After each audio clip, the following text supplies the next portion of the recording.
Eu sou do sul de Minas e passei a maior parte da minha vida, fim da minha infância, começo da minha juventude, em Barbacena.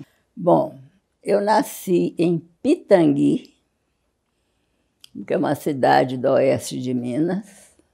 O ensino era 4 anos primário, depois 4 anos de ginásio, depois 3 anos colegial. Então, eu estava no primeiro ano do colegial. Aí, eu tive notícia do concurso do Estado. Eu fiz em 49, eu fiz o concurso, na mesma época, no tribunal e na escola de medicina. E passei nos dois. Eu trabalhei, logo que me formei no Imaculada, 1 ano e meio no Assis das Chagas, que é no prédio do Legado Maciel, mas funcionava à noite. Eu nasci em Bambuí, uma pequena cidade no oeste de Minas, sabe? A referência mais próxima é Araxá, que é daquela região também, mas eu nasci na cidade de Bambuí, que significa Rio de Água Suja. Eu fui muito festejado lá em Divinópolis, porque o ginásio se festejava à minha custa. É claro que um aluno vem para Belo Horizonte, tira o primeiro lugar. Quase que eu fico sem meu lugar. Primeiro, na prova de matemática, eu fiz uma confusão na cabeça. A matemática sempre me confundiu. Eu fui para lá de casaco de pele, eu estava morrendo eu estava com febre. Eu fiz com febre. E eu me lembro que que o professor foi no dia do concurso de português, que eu estava com essa febre. E aí, um belo dia, meu pai era deputado, tinha acesso ao Diário Oficial, chegou com a novidade lá em casa, que estava aberto um concurso. Eu não estava estudando, eu tinha parado de estudar por causa dessa coisa de mudança. Ele chegou com o Minas Gerais o jornal, o Minas Gerais. Um ano eu fui nomeada. Eu tomei posse aqui no dia 2 de janeiro de 52. Fiquei sabendo de que haveria um concurso no Tribunal Eleitoral. Parece que foi o primeiro concurso público feito depois da Constituição de 46. E eu fui feliz, passei lá e passei a ser funcionário do Tribunal Regional Eleitoral.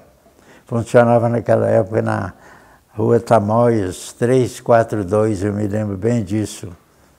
Naquela época o cargo chamava-se escriturário. Tinha até uma carreira, parece que era letra E, se não me engano. Eu me lembro que foi um concurso bastante disputado. Não é como hoje, que os concursos são disputadíssimos, né? É impressionante o número de vagas que hoje são oferecidas, até numerosas. Naquela época já era numeroso, sabe? Como o primeiro concurso foi uma novidade, saudável, né? Um irmão que trabalhava no Estado, ele pôs meu nome.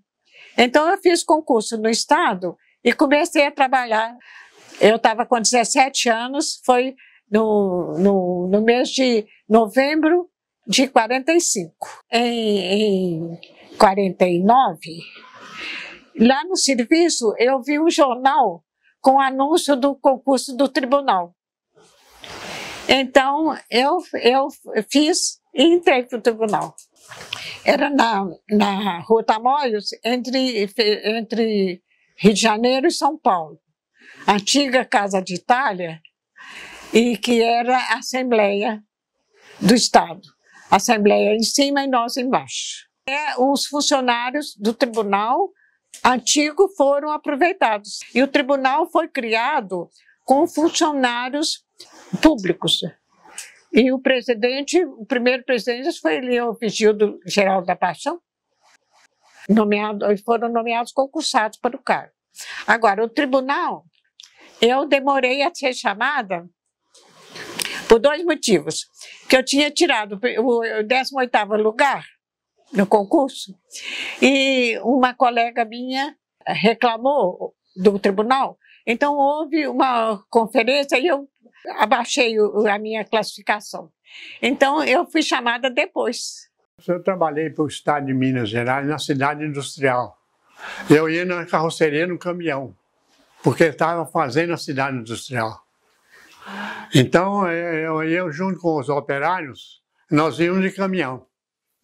Era muita responsabilidade demais, eu acho. O arquivo ficava por minha conta. Falei, eu não vou mexer com o arquivo, não. Nem chegar lá, porque eu sou alérgica e é complicado. Mas tinha uma pessoa que entendia bem e que cuidava bem. A eleição, a escolha pelo povo, a escolha democrática, a escolha pelas preferências legítimas de cada um de nós, elas possam ser exercidas. E uma coisa que eu noto hoje, assim, com muita alegria, com justificada alegria, é a presença do negro, da raça negra e da mulher.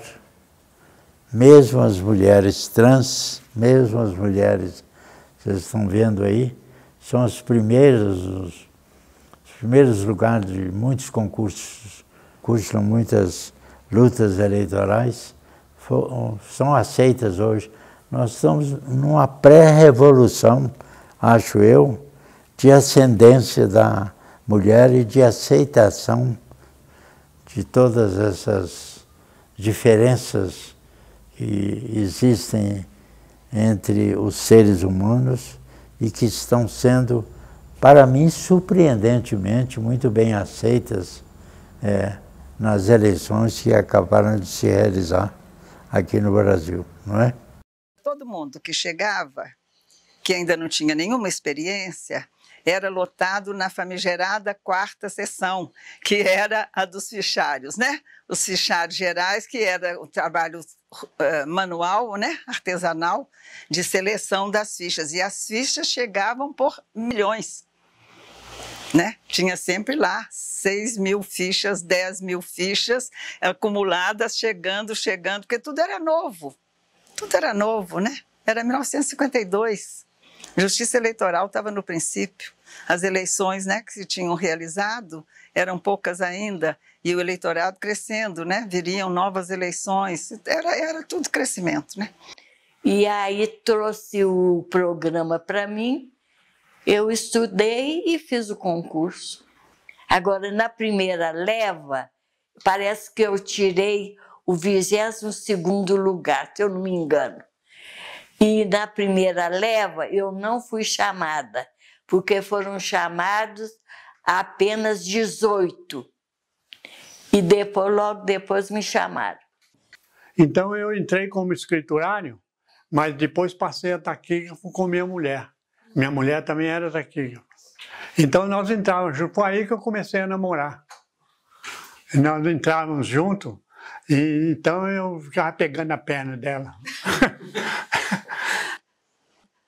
Durante a sessão com a mão, com a outra a mão na perna dela e uma taquígrafa. Tinha uma sessão também de cartório, que era a terceira sessão. Essa é que ficavam os processos aguardando as respostas dos juízes. Quando chegava a resposta, anexava ao processo, aí o funcionário estudava o processo com a resposta e levava para o tribunal. Porque, como eu lhe falei, o desembargador Leal da Paixão teve 3 filhas lá. Lourdes Paixão, Margarida e Déia. Lourdes Paixão e Margarida eram reguladas em idade. Déia era bem mais nova. E eu trabalhei quase a vida inteira com a Lourdes, que era excelente pessoa e excelente chefe. Então era um serviço pesado. E a única coisa, o único problema que eu tive lá nos 5 anos que eu fiquei, foi o seguinte, que um processo lá, um ofício, sumiu. Porque eu chegava todo início de expediente, eu falava, o que chegar de Manga e Montalvânia é na minha mesa. Porque eu sabia o que eu tinha que fazer com ele. Para nós foi muito fácil, porque nós éramos os nossos chefes. Então, quer dizer, tinha um chefe, mas quem entendia taquigrafia era eu e minha mulher. Então era muito fácil, porque eu inclusive saía, na hora de traduzir, eu ia para a faculdade de medicina, porque eu passei na faculdade de medicina junto. Ia frequentar a aula lá e ela traduzia sozinha. Nós taquigrafávamos junto. A parte que ela não pegou direito, depois eu via com ela e traduzia. Foi assim que nós conseguimos fazer medicina e taquígrafo ao mesmo tempo do tribunal. E maravilhoso! Eu organizava sempre Páscoas e os desembargadores participavam, os colegas todos, era um ambiente muito alegre e festivo. Nós tínhamos todos assim, igualmente, a mesma condição financeira, social, cultural, sabe? Tudo muito parecido. Ocasião de apuração e era uma alegria. Que a gente ia apurar, né, os votos, confirmar os votos por mapas, vinha das zonas. E a gente apurava e confirmava, ou então discordava, né, em alguns casos. Que eu achava muito errado. O horário nosso era 5 minutos antes. Por exemplo, se era meio-dia, tinha que chegar lá às 5 para meio-dia. O diretor-geral achava que quem chegasse ao meio-dia não estava começando a trabalhar ao meio-dia. Então, tinha que chegar às 5 para meio-dia. Só que nesses 5 para meio-dia, se a pessoa chegasse tarde, perdia 1/3 do dia. Quando o tribunal foi aumentando de funcionários, a gente mudou, né? E o prédio velho da Auguste Lima, perto da igreja de São Sebastião, era muito espaçoso. Aquele quarteirão todo onde é o fórum, né? Uma maravilha de prédio, não deviam ter perdido. Não se usava recuperar, né? Merecia ser recuperado, cheio de jardins, estatuetas de mármore lindíssimos nos jardins, até roubaram. 2 foram para o jardim do Palácio da Liberdade. Tinha umas estatuetas lindas de mármore branco de Carrara nos jardins. Tinha uma comissão de inauguração da sede. Paulo era diretor e me chamou, perguntou se eu queria participar da comissão de inauguração. Falei, posso, perfeitamente. Então, ficamos um grupo. E eu fiquei muito amiga do Felipe Drummond, que era um jornalista e era da televisão também. Ele era lá da Itacolomi. Ele me ajudou demais da conta. Foi televisionado, foi super badalado, foi um acontecimento verdadeiro. Eu estava encarregada das urnas do estado todo. Então, cada urna era numerada e eu tinha o controle onde ela estava. Se era no tribunal, no almoxarifado, ou se estava na zona, ou se estava inutilizada, não queria. Eu tinha, se você me perguntava, um Natal, eu falava, onde é que está? Está ali. Eu era convocada para apuração. Fazíamos eleição e a gente ficava até de madrugada lá. Eu mesmo cheguei... Eu tive uma opção de discussão com o marido por causa disso. Porque ele ficava com ódio quando eu chegava. Houve uma vez que eu cheguei, acho que quase 3 horas da madrugada, que eu queria acabar a parte que eu estava fazendo, que a gente era apuração. A gente mesma que fazia apuração. Eu me lembro muito que quem se bateu muito pela urna eletrônica, quando ela começou, eu já tinha me aposentado, foi o Paulo Aguiar. Paulo Aguiar foi um grande batalhador pela urna eletrônica. Eu me recordo bem da existência de uma sessão que na época chamavam de sessão de legislação e jurisprudência. Era uma sessão nova, estava começando naquela época. Eu fui nomeado chefe dessa sessão. Eu consegui levantar, não sei se ainda existe esse repositório de informações ou de pesquisas no Tribunal Eleitoral. Eu levantei toda a legislação eleitoral desde a Constituição de 46.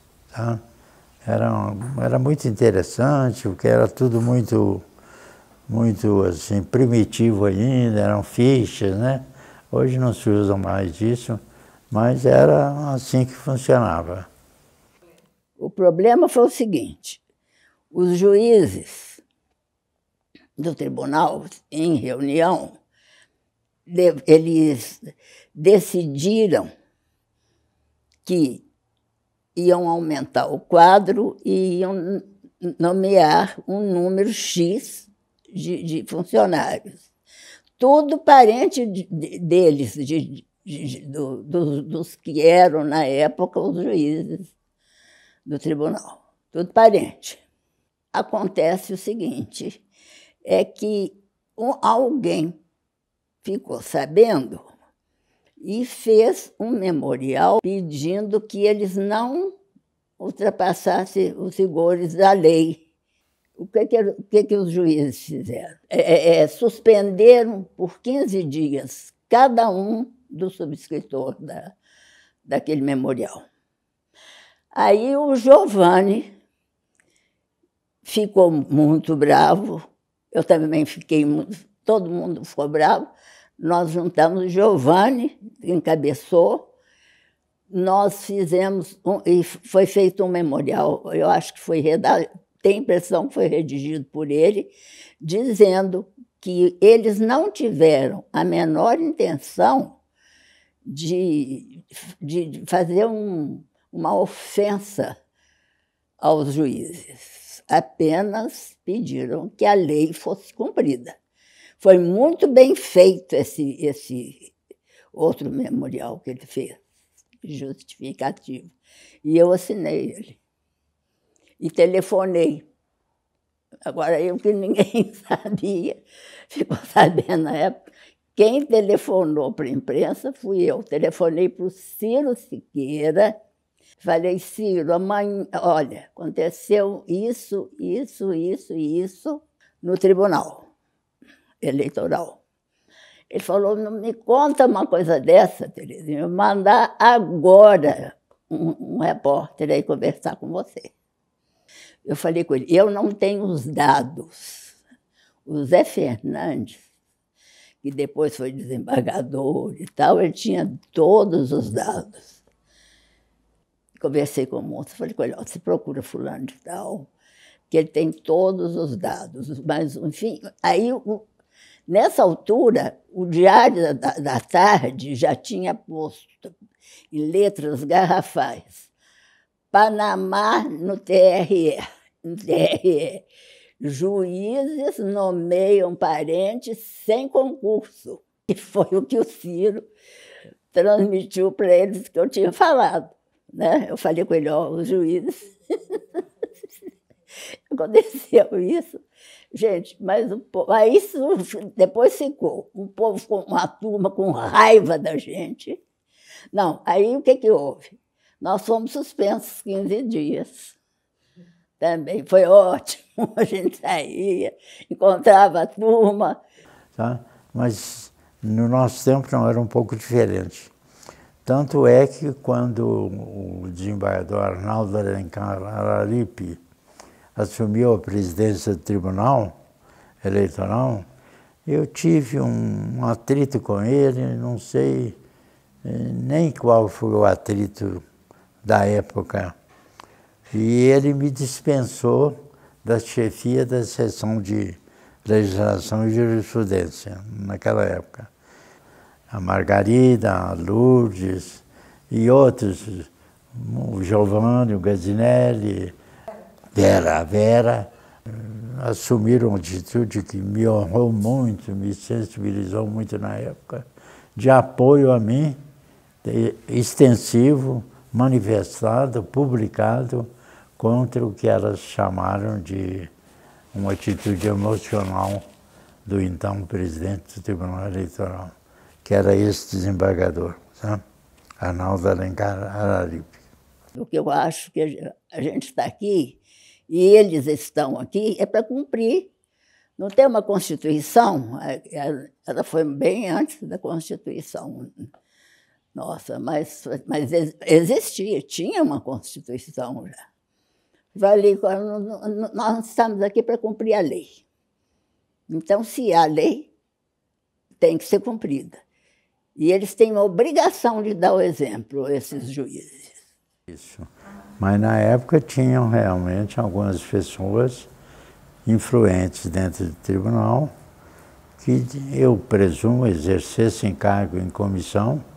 Ainda não se falava em nepotismo naquela época, tá? Hoje não se faria mais isso, mas realmente tinha algumas pessoas ocupantes de cargos de alta relevância dentro do tribunal que não tinham concurso. Isso é verdade. Então não se entrava no tribunal, não. Começou a usar calça comprida para mulher, o presidente era o desembargador Pedro Braga, ultraconservador. E o Pedro Braga proibiu por portaria. No Itamaraty não podia. E eles ainda faziam comentários, nem sandália. Itamaraty não permitia sandália. Falava, essas mocinhas arrastando o chinelo pelos corredores, não. Falava até uma coisa pior do que mocinha, falavam mulatinhas. Calça comprida, quando não podia, eu já fazia o movimento que queria. Eu ia assim mesmo.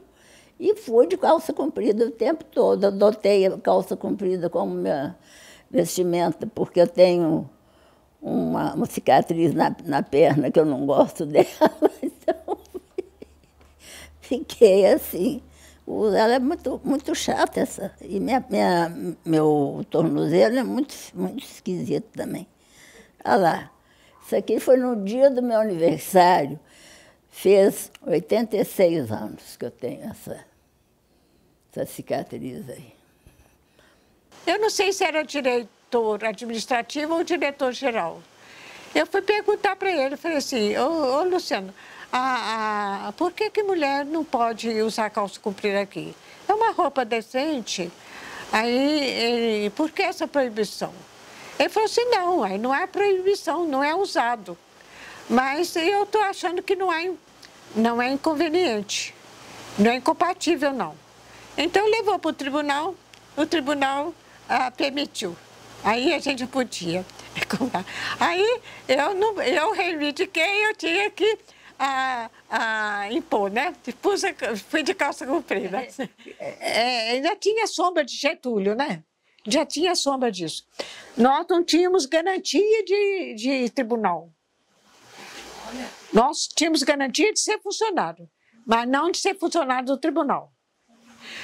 Agora, tínhamos a presença militar aqui para revistar os nossos arquivos. Infelizmente. Tínhamos um militar, um rapaz novo, que até se casou com uma das nossas colegas, vivem em Brasília hoje, e ele fazia um plantão, porque eles verificavam as pessoas que eles procuravam, eles verificavam no nosso fichário. Eu expulsei uma turma dessa. Eu estava chefiando momentaneamente a sessão e já nesse prédio aqui. Eu estava chefiando a sessão e chegaram os militares, 3. Sem farda, né? Agentes de polícia política, né? Que pediram para entrar porque precisavam ver umas fichas. Eu falei, não, senhor, comigo aqui não. Nós não somos órgão de informação para a polícia. Eu não vou deixar o senhor tirar aqui ficha de ninguém que vocês depois vão prender. Sinto muito, aqui não. Então, nós vamos no diretor-geral. Falei, vamos juntos. Desci com eles. Não vou permitir. Eu estou chefiando a sessão hoje, casualmente. Não permito. Acabou, pronto. Não, que é isso? Para levar a gente presa, para torturar, machucar, eu deixar? Não, que é isso? De jeito nenhum. Né? Gostaria que mais gente fizesse essas coisas, mas o povo tem medo, né? Eu não tenho. Não devia nada para ninguém, né? É o que eu noto na mudança do meu povo com vocês novos. É que a gente era muito generosa, sabe? Vocês hoje são muito egoístas. Hoje vale o dia de hoje. É o prazer do dia de hoje. É o dinheiro que eu tenho hoje. E a gente não, a gente era generosa, sabe? A gente se doava, a gente procurava viver com o que a gente tinha. Hoje, qualquer pessoa se pode botar uma mãozinha no bolso do outro, põe. Se aproveita do outro, põe. Sabe? No nós não, a gente pensava, era muito responsável, pensava muito na gente, a gente pensava nos deveres, a gente pensava de construir o futuro. Mas hoje não é construir o futuro, é viver o dia de hoje, agora. Isso é que eu acho que está atrapalhando muito o mundo. sabe? O mundo está virando para baixo, de cabeça para baixo, porque ninguém está pensando no dia de amanhã, nas consequências. É viver hoje o melhor possível. Se for a custa dos outros, ainda é melhor. Trabalho que nos proporciona tudo. Trabalho que nos dá dignidade, nos dá um lugar na sociedade, nos dá o respeito dos outros. Trabalho é tudo, né? E a mensagem que eu deixo é essa: trabalhar. Trabalhar com afinco, com dedicação, porque é a única coisa que conta. Você não pode ser relapso no trabalho, né? Indiferente ao trabalho, não pode. Você tem que amar o trabalho é fundamental, né? Constitui a nossa personalidade, constitui a nossa dignidade. A mensagem que eu deixo é de trabalho, porque eu sou uma mulher de trabalho e nunca me arrependi disso. O senhor aconselha pelo menos casar no local de serviço? Dá certo? Não, casar o meu deu certo. Eu acho que você deve aproximar das pessoas e ver se alguém dá certo lá. Porque a Edmeia, nós entrávamos juntos na sessão, então namorávamos juntos. Como eu disse, eu taquicava com a mão, outra mão eu punha na perna dela. Olha, eu acho que vocês, o grupo de vocês, estão fazendo um trabalho da mais alta importância. É de realmente registrar essa memória para ela não se perder. Porque se não for registrada, se ela não estiver, tá entendendo, guardada, ela vai se perder no tempo, né? O tempo realmente é um destruidor de imagens, destruidor de fatos. A própria memória humana, tá entendendo, vai começando a dar sinais de fraqueza. Um voto que eu faria é, primeiro, para manter sempre esse propósito que eu vejo hoje da parte do tribunal, através de vocês, de registrar essa memória. Espero que todos estejam muito felizes, com paz e saúde, e que leve a vida nas bênçãos de Deus. É um bom conselho.